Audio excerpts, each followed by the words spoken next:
fucking oath he is. Bit of a disaster really. We're trying to come out and catch a sword, maybe a yellowfin off Marimbula today. Everything was perfect, the moon's perfect. Dead flat sea, it's going to be flat for a few days, so we've all taken a bit of time off work. And yeah, it's my new Albemarle, 28 Albemarle. It's been running like a beauty until this morning. We're a mile off Long Point, just sitting 2,800 revs, 21 knots, and this enormous big bang shutter. And yeah, it was pretty scary moment really for a boat owner, because it's a pretty bad sound. Keep going your way, mate.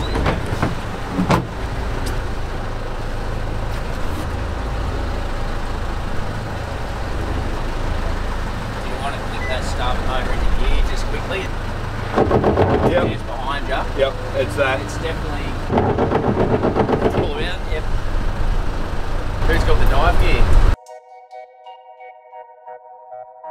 Okay, so now just look for a bend in the blades, the prop, and then obviously see if you can get movement in the shaft. Yeah. How good are boats?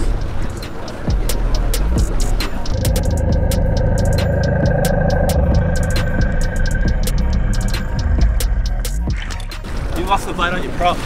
Lost a blade. Yeah, there's a whole blade gone. So Geordie's just jumped in the water. We all pulled rank with age, and turns out we've lost a blade on the prop, which is causing all this rattle. What a joke. Anyway, let's see what we can do. We've had to limp in, and now we're trying to work out how we can get ourselves another prop. We've got a mate over at Broadwater Engineering, Lincoln Carter, who will help us out, we think. So we'll be able to get the thing slipped immediately, and Broadwater's just the other side of the bay, so that's pretty easy. I'm Lincoln Carter, and we're at Broadwater Engineering. That's me. We do everything from trawlers, longliners, pleasure boats, everything. Barges, we do it all.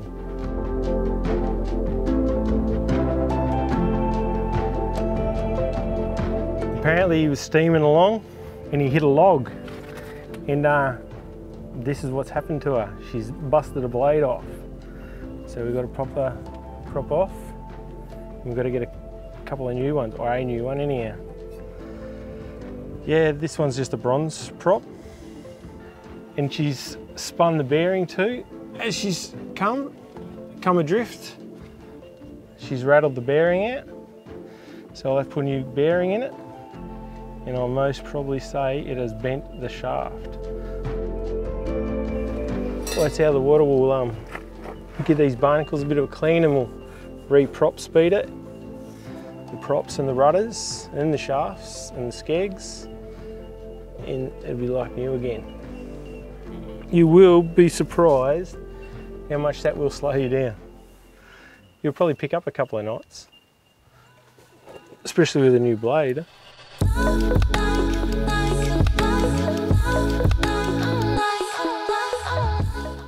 Chose this 28 Albemarle Express because I just love Expresses. I love them for two reasons. They look beautiful. I reckon they're a great looking boat. But I love the way you can operate in one. I spend the day up in the tower if we're marlin fishing, but on the way out in the morning and the way home with the lads, I'm downstairs socialising, drinking a beer or a rum can. So you feel like you're part of the team, which is a big part of it, rather than just stuck up on the flybridge all day. Having the tower is pretty much key for actually seeing a fish in the spread and teasing it efficiently. You want to be just a little bit ahead of them each time. Every time they're going to lift up and surge, or just a couple of extra cranks to just beat them until you've got them close to the back and you can do your switch. I'd say the tower and putting the helm there as well, and levers and wheel, and then a Garmin screen up top's probably cost me about 25 grand. When you're on a fish in good conditions and you're backing down on them up there, it's wicked. And this boat is so nimble, it gets around the corner so quick, can pretty much just spin it on its axis. So yeah, we're pretty quick around the corner in this boat. This one feels like a pretty big 28 to be honest, got a nice big cockpit in it, and does what I want it to do, and more importantly, I can afford to run it. So my 28 Albemarle is powered by a pair of 2019 Yanmars. They're the 240 horsepower twins, shaft drive, and they're the 6-cylinder, 4.2 litre diesels. They're an absolute beautiful motor, I love them. They run really smooth, they're really reliable, so I'm told. But what I particularly love about this boat and these motors is the fuel economy. At 21 knots, I'm running at 2800 revs. I'm using 55 litres an hour, so it's really economical. I can do a day's marlin fishing for around about 100, 120 litres, which is fantastic. It's cheaper than most of the trailer boats that I've owned or fished on. It's a boat that I can afford to run, and it's just a private boat, no charters, so you know, you've got to be able to put fuel in them. So yeah, I love it. I love the Albemarle. She rides like a beauty. And a little bit tippy at rest, to be honest, but you get that if you're going to have a deep V, and if you want them to ride awesome, then they're going to be a bit tippy at rest. I guess I made a bit of a name in catch and bream, or sort of that inshore sport fishing, and definitely fly fishing, sort of fresh and salt. But I've always been keen on the game fishing, just probably didn't specialise in it. I'm certainly not the best at it. There's plenty of guys better than me. But you know, I caught my first marlin when I was about sort of 14 or 15 or something like that, and caught a lot of tunas on fly back in those early days. But I've always wanted to own a small game boat, you know, like most people would, I guess. And eventually the time was right for me. I had saved up enough cash, and I could get it done. I'm running Penn International gear on the boat Misbehaving because, frankly, it's fantastic gear. It's been around for a long, long time. It's legendary. The latest Penn International gear, I think, is better than anything else out there. It's definitely lighter than all of its competitors, and certainly smaller gauge. It's got some really cool features with its drag. It's got more drag pressure. So to be honest, the Penn International gear is just, you know, a class above, in my opinion. I'm carrying 3 80-pound outfits and 2 50-pound outfits, all bent butt, all Penn International. By having the 3 80-pound rods and the 2 50-pound rods, I feel like I can tackle anything in a day's fishing. Plus I also have some spin outfits and some lighter tackle stuff. But those 5 outfits will do pretty much anything I need to do on a daily basis. I really like the silver reels. I think they give us a point of difference. And of course the bent butt rods, fully rolled rods, are just fantastic. Really nice graphite in them. They're quite light, got a nice curve through the tip. And of course, you know, bent butt rods are the way to go. I fish them all through my 50s and 80-pound outfits, fish exclusively bent butts.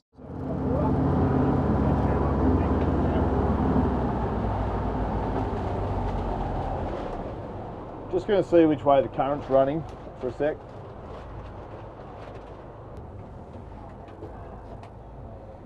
Half a knot, awesome current, or lack of current. So just over the edge here, pretty much right on the spot, 500 metres of water.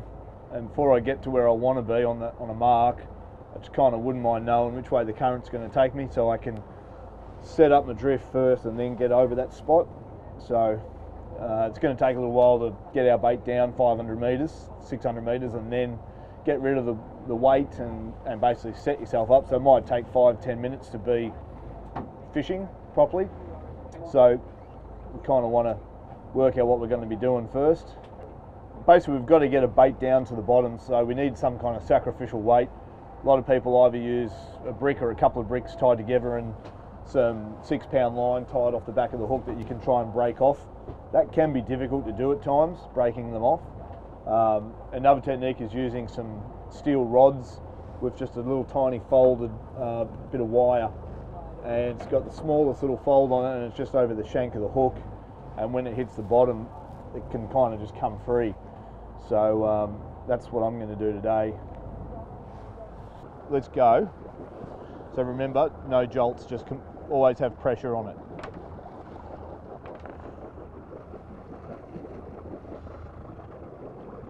Yep. I'll get the double and everything out so that it doesn't bump. Okay, once it goes to there, then you can sort of get it onto my rod tip. Okay, let go. Good work, mate. We're sort of fishing in 520 metres of water at the moment. A long way down.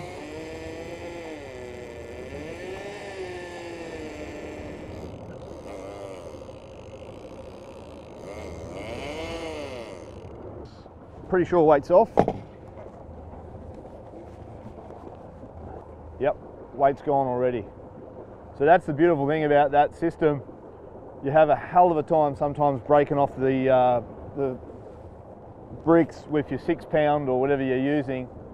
I find if I'm using 6 pounds, sometimes I can break it just on the way down, or if I'm using 8 pound, I can barely break it at all. So sometimes you have just this awful time getting rid of those bricks.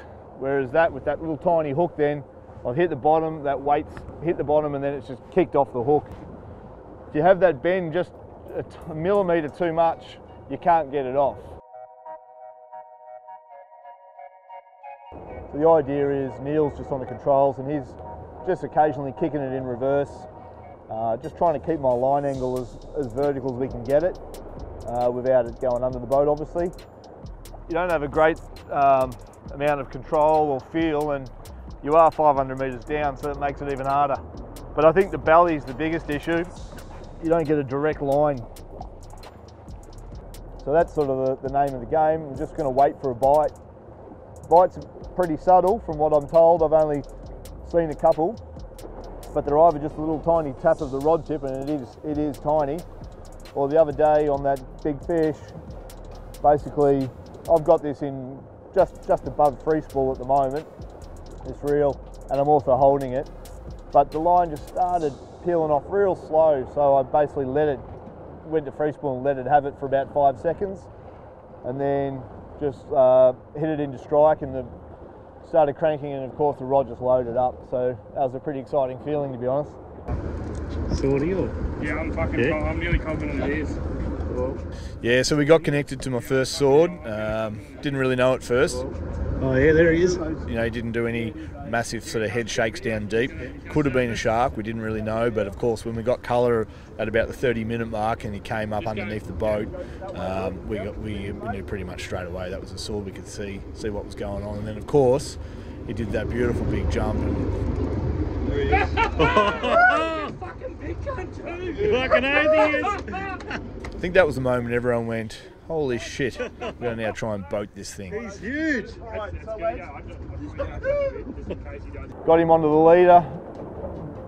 Blake pulled in a bit of the leader there, and then eventually it just gave way, and it was actually the crimp on the hook itself had slipped.